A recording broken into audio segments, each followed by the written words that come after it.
Figur Pak Tony itu minimalis gitu, itu bukan stylenya Pak Tony. Dengan sense of humor Pak Tony, semuanya menjadi menarik. Beliau itu adalah seperti sungai ya. Ada kedisiplinan, menghargai waktu, mencoba memberikan yang terbaik. Kalau kita lagi meriksa, nggak ada minuman, nggak ada snack, Pak Tony itu mengatasnamakan saya itu. Buat saya sih Pak Tony itu kayak guardian angelnya saya ya. Ya kalau nggak ada Pak Segio mungkin saya nggak jadi dosen Pak.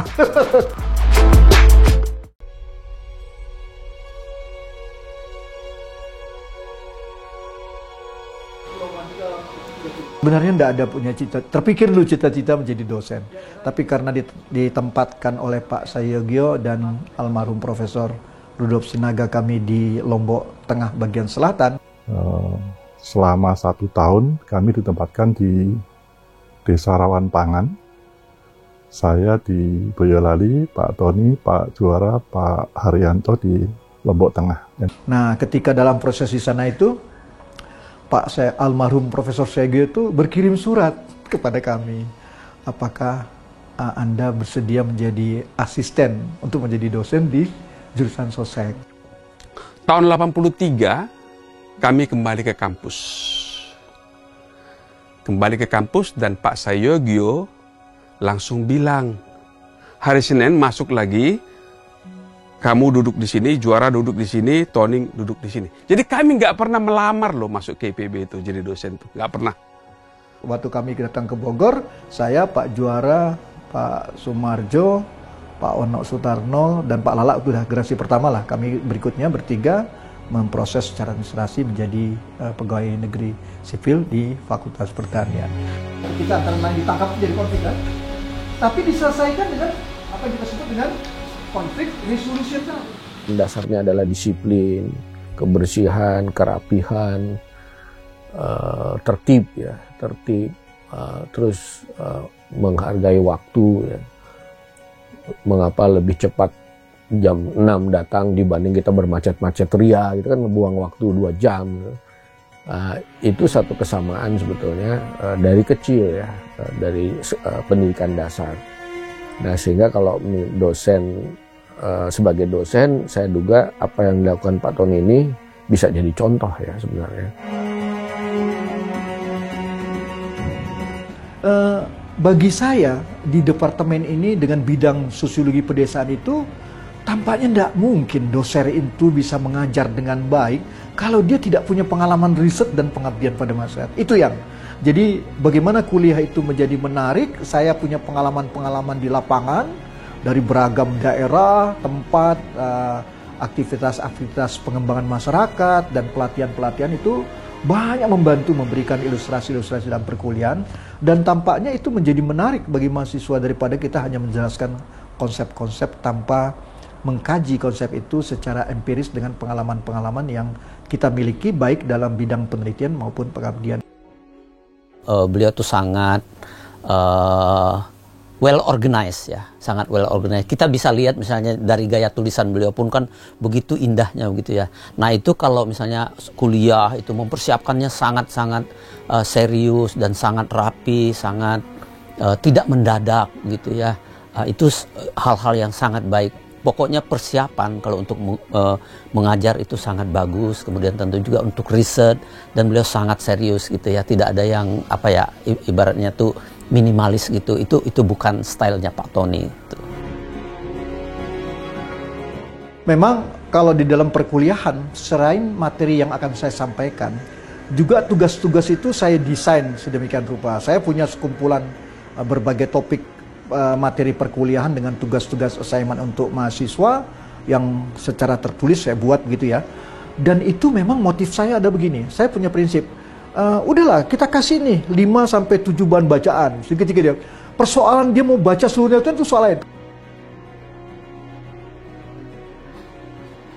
Figur Pak Tony itu menjadi cocok ya kalau kita mau menjadi masyarakat yang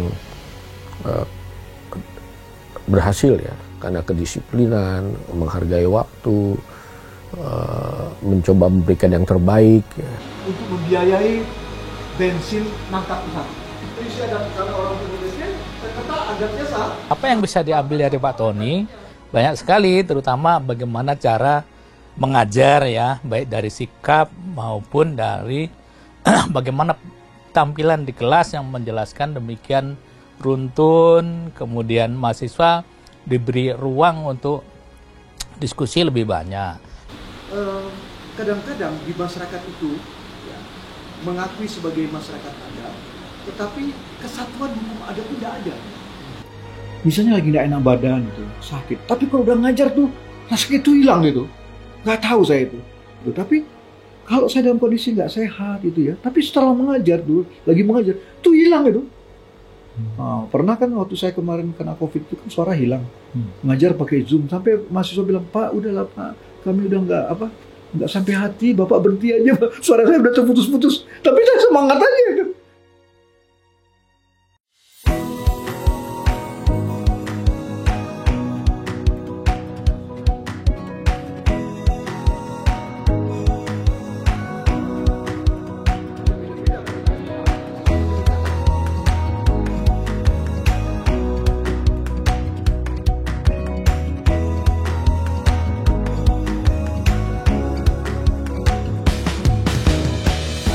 Penelitian pun begitu kita lakukan. Jadi harus dirancang dengan baik.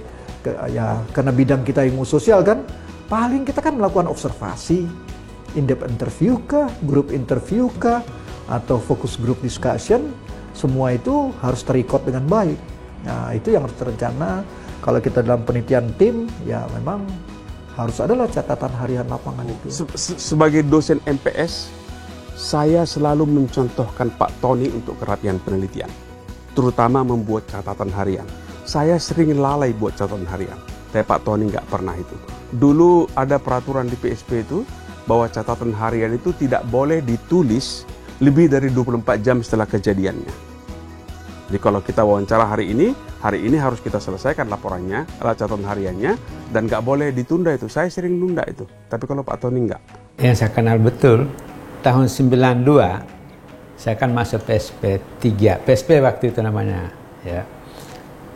Dan beliau bersama Pak Lala waktu itu mendapatkan juara nasional penelitian sosial lah. Sosok peneliti yang sebenarnya berdiri sama tinggi, duduk sama rendah. Antara saya kemudian sebagai murid, kemudian beliau sebagai guru saya.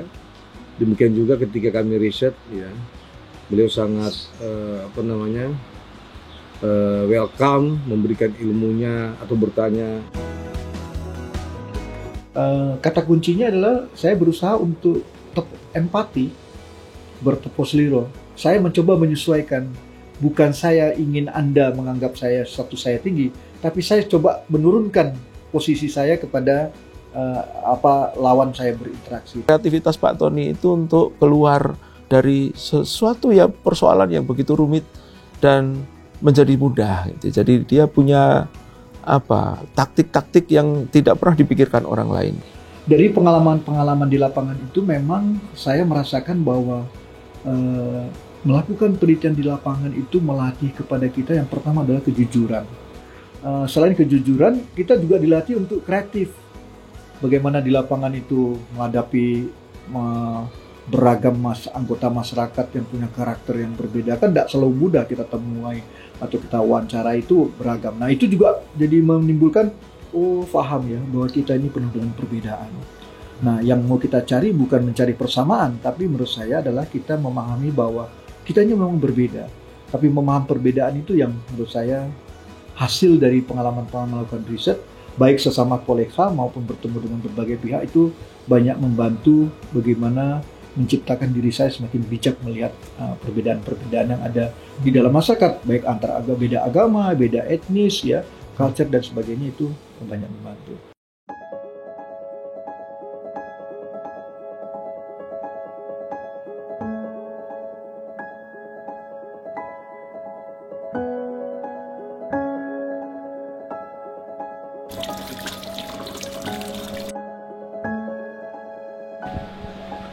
Oh ya, itu Ibu.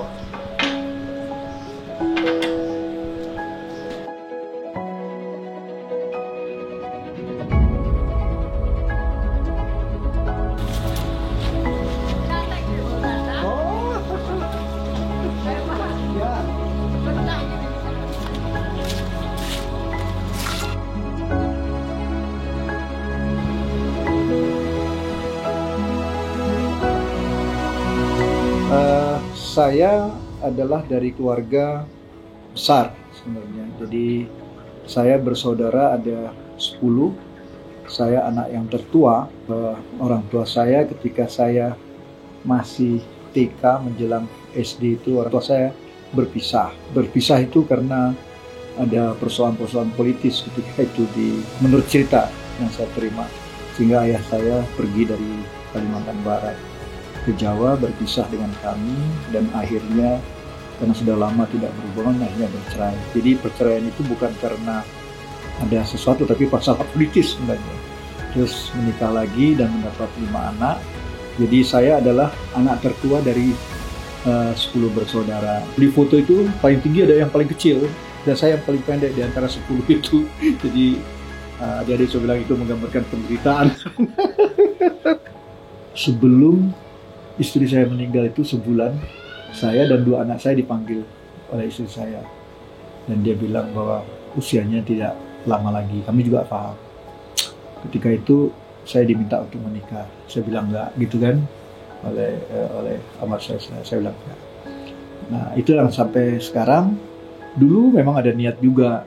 Saya punya niat membesarkan anak saya. Dia sekolah, lulus, berkeluarga, baru saya memikirkan diri saya sendiri gitu kan. Tapi setelah itu, ngapain lagi lah gitu ya itu.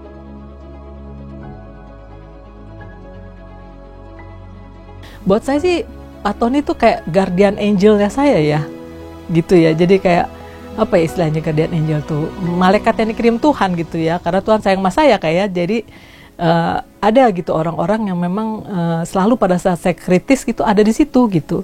Ya selain tentunya keluarga saya juga ya, tapi saya merasa Pak Tony kayak begitu.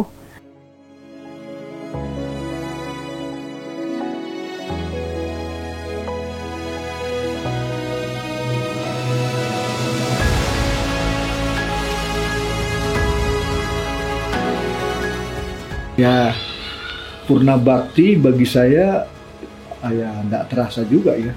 Maksud saya gini, pasti bedanya cuma bedanya gaji jadi pensiun. Tapi saya masih beraktivitas juga mengajar. Beberapa rekan juga masih mengharapkan saya membantu mengajar. Itu akan saya penuhi. Target yang harus saya selesaikan studi S3. Itu yang harus menjadi utang saya. Anak-anak saya sangat bertanya-tanya gimana nih studinya gitu-gitu. Itu yang insya Allah setelah ini akan saya fokus di situ untuk menyelesaikan studi S3. Untuk apa ya? Untuk meningkatkan pengetahuan aja, bukan untuk apa. Untuk apa lagi status nggak ada perlu lagi kan gitu. Udah pernah bakti paling tidak secara profesional diakui lah.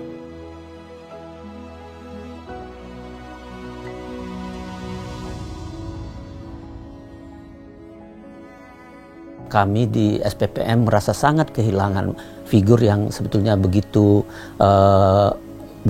penting lah gitu ya, baik secara akademis maupun secara sosial dalam relasi satu dengan yang lain di divisi SPPM ini. Ya, pesannya ya semoga tetap seperti biasanya lah.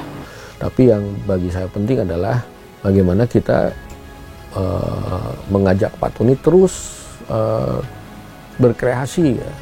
Konsisten mengembangkan bidang keilmuan pengembangan masyarakat. Jangan berhenti jadi orang baik ya. Dan juga jangan berhenti untuk senyum dan selalu gembira gitu. Karena itu yang membuat suasana sekitarnya itu juga jadi ikut gembira. Karena Pak Tony itu kan humoris ya. Jadi nggak pernah ada pertemuan dengan beliau tuh tanpa ketawa-ketawa.